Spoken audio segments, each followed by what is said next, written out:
addiction is when a person has an impulsive need to spend a great deal of time on the internet, to the point where other areas of life such as relationships, works, or health are allowed to suffer.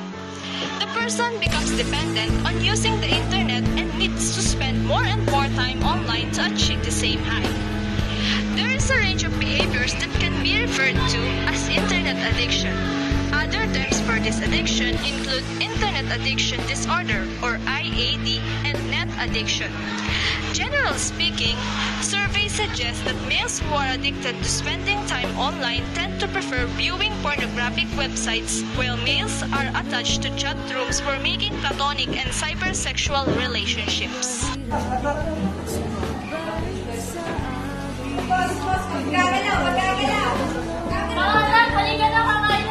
Mamaya na po! Tatapusin lang po ito. Wait lang po.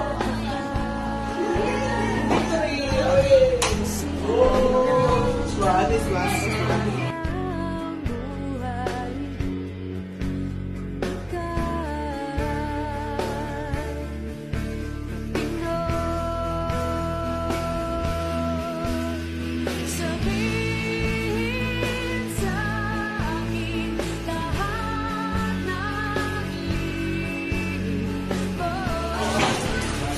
Lumalabo ng paningin ko. Nay! Nay! Lumalabo ang paningin ko.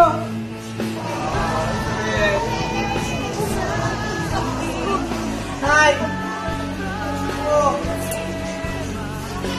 Tumulo ko. Kakasalpon mo kasi yan.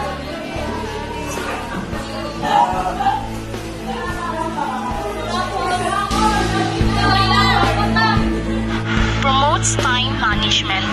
Managing your time effectively can make you distract in the internet addiction you use to in your daily life as an existing individual.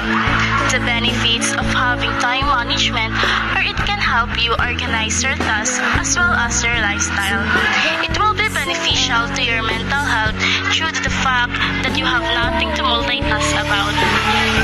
Know all you should to be priority. Making yourself aware about your priorities can help you prevent